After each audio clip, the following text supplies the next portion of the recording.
Nasib polisi dan tentara bekas rezim Assad kian di ujung tanduk setelah kelompok oposisi HTS berkuasa di Suriah. Betapa tidak, mereka dipaksa harus memilih apakah menyerahkan diri atau tetap berkeliaran di Suriah dan menjadi target buruan HTS. Namun bagi milisi Assad yang nurut dengan HTS, mereka akan menerima amnesti alias pengampunan. Banyak yang berharap amnesti ini bisa membersihkan nama mereka dan menyelesaikan status mereka. Hal ini juga jadi peluang bagi mereka untuk memulai kehidupan yang baru. Lantas, seperti apa proses pemberian amnesti bagi polisi dan tentara bekas rezim Assad? Jangan kemana-mana, duduk di tempat, bersama saya Wiuda Beta, kita ulas lengkapnya hanya di Brigade edisi kali ini.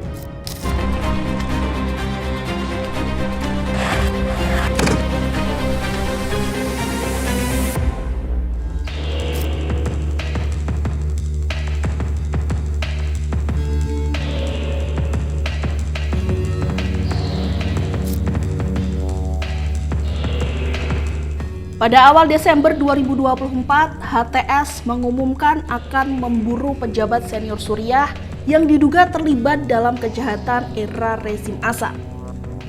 Sementara mereka yang terpaksa mengikuti wajib militer dan berada di tingkat terbawah akan diberikan amnesti alias pengampunan. Melalui media sosial dan televisi, HTS meminta para mantan tentara, petugas militer, dan pekerja medis di militer untuk menyerahkan kartu identitas, senjata, dan kendaraan mereka.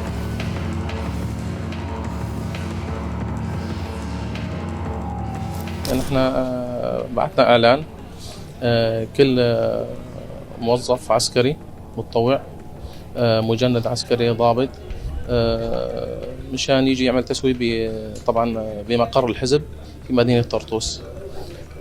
والشباب مثل ما انك شايف عم تتوافد الحمد لله الامور جيده. Pertama-tama mereka harus didata dan menyerahkan senjata terlebih dahulu. Pendataan dilakukan mulai Minggu 15 Desember 2024 di Latakia. Latakia dipilih menjadi tempat pertama pendataan lantaran cengkraman Assad di provinsi ini sebelumnya begitu kuat. Setelah Latakia, nantinya pusat rekonsiliasi juga akan dibuka di wilayah lain.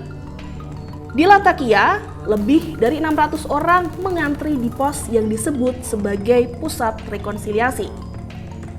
Keesokannya pada Senin 16 Desember 2024, barisan antrian semakin bertambah panjang.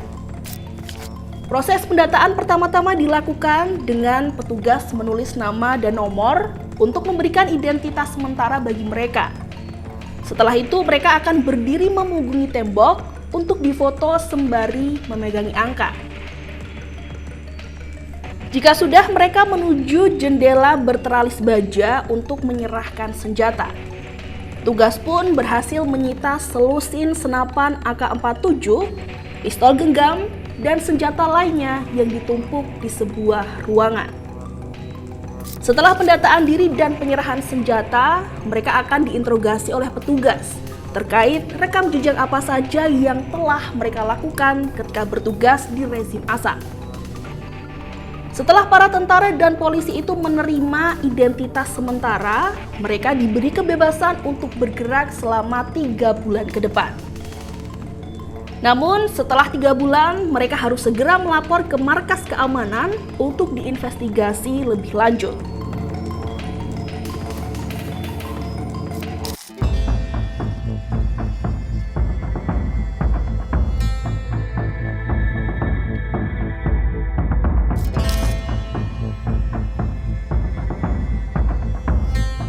Memburu mereka yang bersalah karena ikut serta dalam kekejaman Assad adalah pekerjaan yang berat dan membutuhkan waktu lama. Sebab Assad selama bertahun-tahun menggunakan kekerasan demi meredam gejolak pemberontakan dan kritik dari warga. Ada beragam cara yang dilakukan rezim Assad, mulai dari penculikan, penceplosan ke penjara secara semena-mena, hingga pembunuhan. Banyak dari mereka yang diculik dan hilang sampai saat ini tanpa diketahui keberadaannya. Namun, sebagian besar lainnya yang dipenjara harus mengalami penyiksaan yang tak terbayangkan oleh akal sehat manusia. Ada dua penjara yang terkenal paling kejam di era Asad, yakni penjara Tadmor dan Sednaya. Meski mereka yang dipenjara telah dibebaskan oleh HTS, namun milisi rezim Asad yang ikut menyiksa tak akan hidup dengan tenang di bawah kendali pemerintahan Suriah yang kini dipegang HTS.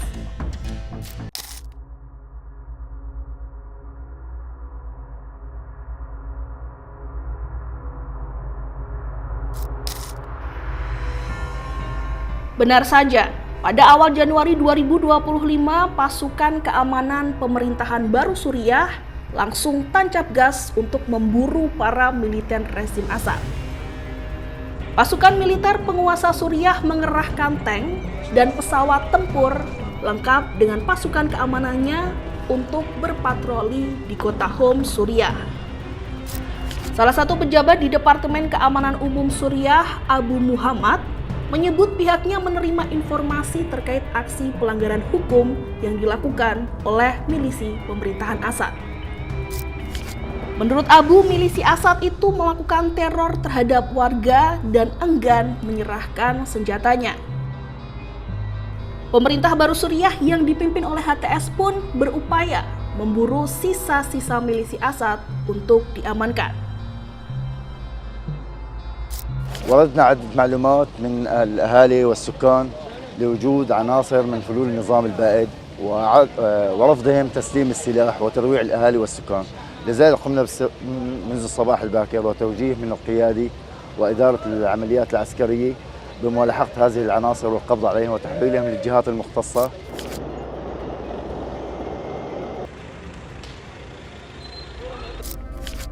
Setelah rezim Asad digulingkan, pemerintah baru Suriah tengah berupaya memutus hubungan dengan pemerintahan sebelumnya. Langkah menyerukan penyerahan senjata dari mantan aparat diharapkan bisa memberangus antek-antek Asad yang tersisa di negara itu. Tapi pada kenyataannya, upaya tersebut masih diwarnai dengan bentrok yang menewaskan sejumlah warga di Suriah. Apakah upaya pembersihan yang dilakukan pemerintahan Suriah yang baru ini mampu melepas bayang-bayang rezim Bashar al-Assad? Oke, segini dulu pembahasan kita soal nasib milisi rezim Assad di Suriah. Saya, Yuda Beta pamit, sampai jumpa di Brigade edisi selanjutnya.